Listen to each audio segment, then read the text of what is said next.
Zach, how are you? I'm amazingly wells. That sounds fantastic. Yes. You just got back from your honeymoon. Yep. You got married last week. We talked about it briefly on Koppai Podcast, episode 24. That it was coming. That it was coming, that we had to record early, that we'd be back later, that we had to fly. Yep. And we have some stories with all that. I don't know. Part of me wanted to do a whole snippet just on this to talk about both the experience, but also talk about Universal Studios. Yeah. And our thoughts with Universal Studios. Uh-huh. And the so, whole Nintendo sort of connection. Yeah. And so first off, just say, we left last Thursday. Yeah. Thursday the 26th of May. Uh-huh. And everything went very well. Correct? Yeah, well, yeah, it was quite a experience, a whole journey. I mean, everything, yeah, it all went amazingly well. Yeah, it went great, but there were, some hiccups here and there, Yeah. It wasn't, I wouldn't say bad, but it was just an experience. It was a lot of crazy stories, things that we got delayed 30 hours. To catch the viewers up, to catch the listeners up, we had a destination wedding. Yeah. So all of us, you, your fiance, me, my fiance, both of our your parent or my parents, our parents, her parents, and some other relatives and stuff. Just a few. I think like 15 people total in the wedding party. Maybe 7 on the flight, I think is what it was. I mean, something like that. Or maybe 11. I think 11 actually. Maybe I'm not too sure. But look, so I mean, most people that were there. I think the only people that were there were like her uncles or something like that. Your fiance's uncles and aunt and uncles and friends and stuff. And so most of like the core family though, like you guys and us and all that, were on the plane to get there Thursday night. Weddings Friday night. Kind of like family after party Saturday. You guys leave on Sunday for the honeymoon. Right. So that was the course of the weekend. We get to the airport to take off on the plane. We arrive around 3 p.m. on Thursday. Right. Plane leaves at 5:30. We were supposed to get there Thursday night. However, as you mentioned, plane delays. First delay is 6:05. Then 6:30. We're like, dang it, maybe we won't get like walk on the beach tonight.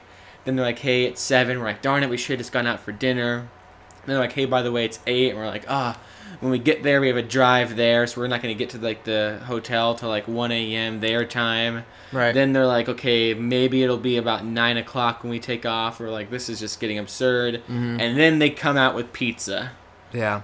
And an apology. And we're like, oh no. Yeah, well, they were pushing it. It was even like 10 and then 11. Did they do that? Yeah. It was such a blur. It was just chaos. It was. And then we got the free hotel stay. And then the hotel filled up. And they sent everybody back from the hotels. And then we picked up some random, like, old couple that I don't know what the deal with that was. And we were, like, all sleeping, basically. And the taxis wouldn't go beyond, I think it was, like, the Mississippi River. Yeah. And they wouldn't go across the Mississippi River, but that's all the hotels on our side of the Mississippi River were booked, and so we could the Allegiant Airlines would give us a hotel beyond the river, but then we didn't have a way to get there without taking our cars, but we had already paid for parking at the airport, and they don't have any control over that. Yeah.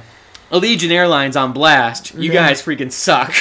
Yeah, no excuse for that. My goodness. Oh man, my experience with them. Because even when we got back, we waited an hour and a half for our baggage claim, and then it was just everything with Allegiant was. And on the way back, because we flew back, did you guys get delayed on your way back? No, everything was pretty much. I mean, just slightly, but it was basically on time getting out. Yeah. But then getting our bags after we landed was a nightmare. Wow, I didn't know that. Yeah. They switched everything up, and then they told us to go to one carousel, and then some other completely we waited for about 30 minutes for our baggage to start coming through, and people, maybe even longer, maybe like 45 minutes, and people are starting to wonder, like, seriously, what's going on? And we keep hearing like something pull up to the thing, and then finally it starts. Everybody starts applauding and like woo, and then eventually like people start to realize, oh, this is a completely different airline. plane. Yeah, because the thing is like, so finally, Allegiant delays, ends up canceling. For their record, there was a storm. That's Yeah. the reason it got delayed. There was a storm that prevented them from landing here in Nebraska, so they had to divert to Des Moines, Yep. which caused them to be in the air longer than they anticipated, which caused the cabin pressure to be off. But they should have known all of that hours before. And then, if they would have known that, because then we got delayed, we finally get a hotel, we wake up, and they're like, Friday, we'll take off at noon. Right. Which Gave us enough time. About a 3-hour flight, including, takeoff and landing. So about a 3-hour flight, because it's 2.5 hours. But yeah, so 3 hours rounding up. And then it's an hour drive to the hotel. And then it's an hour ahead there. So we leave at noon. That's 5 hours until we are at the hotel. Mm-hmm. And which would mean we were going to be arriving at 5 p.m. Florida time. Your wedding's at 6 p.m. So that gives us an hour preparation compared to the whole day we thought we'd have, which I don't know if many of the listeners out there have been a part of many weddings. Girls need more time than 1 hour. Yeah. Well, and I think if we would have left at our originally planned time, because we lost an hour when we got to Florida and everything, I thought we were getting there around, like, if we left at noon, then we'd get there at like 3:30ish or something like that. It was a 2-hour and 44-minute flight, so it would have been worked out perfect. And then even as we got a couple delays, it was like we still got a chance. But then they delayed it. Then they took forever to take off. We didn't get to actually to Florida, to Cocoa Beach, until about 7:30 when the wedding was supposed to start at 6:15. So we were already like really late, and we were trying to beat the sunset. Basically, It was the sunset was at 8:15, so we had to basically run out of the car, get ready in about 15 minutes time for the wedding, and then have the wedding rushed, just rush through the ceremony so that we could get to wedding pictures within the last 15 minutes. So it'd be about 15 minutes getting ready, 15-minute wedding, and then 15 minutes of pictures or whatever it was. And the reason it was delayed on Friday is because Allegiant had to make sure all their pilots had 8 hours of sleep because the Federal Administration of Airports or whatever says, you gotta sleep. Which, if they would have not delayed it so much and just given up earlier in the night, they would have got this. I mean, it was a whole rigmarole. Yeah, it sounds like a nightmare, really, but it ended up working out really, really well just because you're married. Yeah. And you missed the wedding on Friday night, but you're still married. You had a sunrise wedding. The sunrise, I think, actually, I don't know, it just worked out a lot better. I think it worked out better. Especially after a day of the flying and traveling and just feeling, worn out from all of the chaos. We got to get a night's sleep on the beach, where we were supposed to be, like we were supposed to. We had that kind of rehearsal switch dinner, which was really nice. And that was enjoyable. We all laughed and had a lot of fun there at that. Gregory's. Yeah. Shout out to our friend Greg. And so I feel like it all really worked out exactly like how it was supposed to work out. Mm-hmm. Interestingly enough, even though it was, we just got a lot of stories out of it, basically. Yeah. It was a lot of, things that we'll never forget, some really memorable events that took place.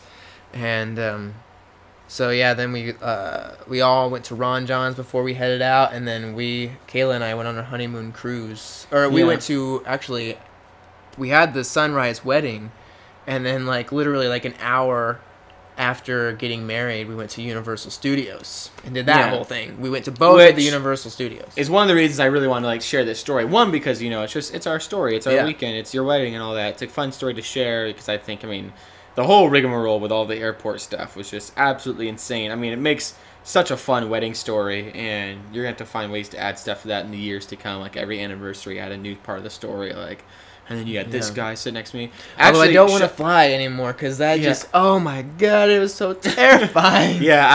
Well, you handled it way better. I was literally bawling at takeoff. I did not handle flying at all, because I have anxiety stuff and all that, and it's just... the ride back was worse. Our ride back was terrible too. We had so much turbulence. Yeah, we did too. It was super bumpy, and when we landed, he was put on the brake, and it was just it was shaking. I mean, everything was falling down. I mean, it was bad. And they repeatedly were getting on, he kept putting on the fasten seatbelts. Yeah, same here. And then they were like, do not stand up. It is not safe to stand up right now.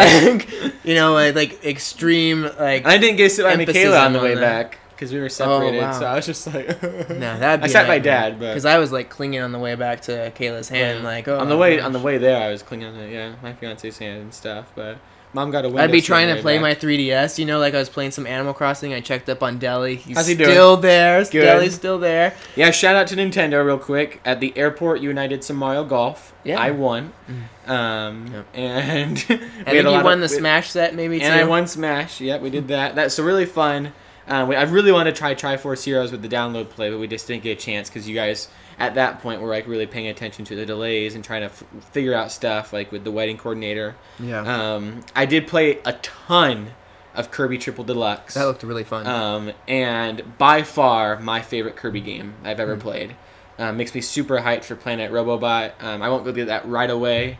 I can only afford so many games right now. Yeah. And that's just not a priority, but it looks super fun, and eventually I can't wait to play that. And I still have so much to do with Triple Deluxe because there's all these keychains to collect and sunstones, like classic Nintendo fashion.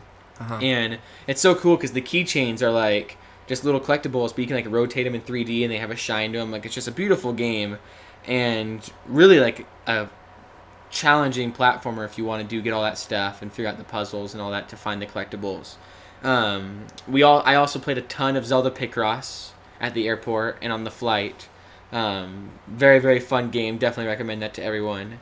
And I think we're doing that. But Universal Studios, let's talk about that real quick. Okay. Yeah. Awesome place. Yeah. That was amazing. Dream come true. Yeah. Like holy buckets. Yeah. Honestly, don't even know where to start. Well, I'll just simply leave it at the fact that Jurassic Park was as if we were actually there. We ate at the dining center at Jurassic Park. Yeah. Felt like we were on the set. The Discovery Center was the same thing. They literally had a girl holding onto a little baby velociraptor. Yeah. And they had people naming it. You could go pick up eggs and they vibrated. It was so authentic. It felt as if we had butterbeer at Hogsmeade from Harry Potter. Yeah, the Harry Potter stuff was just even more mind-blowing, I'd say, than the Jurassic, because it was a little more modern stuff. Yeah. But, I mean, we actually, literally... Excuse me. A little alarm going on. It'd be so peaceful. We literally walked through Hogwarts, on the line to that ride. The waiting line. I literally thought on the Spider-Man ride, I thought the line was the ride. I know. That was eventually that when we were on that Harry Potter line for a good 30 minutes, probably. You know, we went through the outside little garden classroom, and then we went through Hogwarts, and it was kind of getting to the point of this is such a recreation that is this the right? Because I mean, the portraits on the wall, they're all moving, and they looked really awesome. And they have that whole Tupac hologram thing going on with Harry coming down. And the cool thing is with all of those rides, it's so immersive in a way where it was the waiting line was preparing you for the 4D experiences. Which shout out to the 4D experiences. That's the future of theme parks. That's the future of all rides. Just perfect that the way the Harry Potter one was done. I mean, the Hogwarts Express. And even the Simpsons one, the Minions one, Universal Studios on blast. Fire your Shrek crew. Bulldoze that to the ground. That was horrible. Horrible. Fire those people. Get them out. Get them out. But yeah, what I wanted to really point out with this before we wrap up and get into the actual housekeeping, the start of the episode, is also now more than ever I realize how Nintendo could work at a place like this.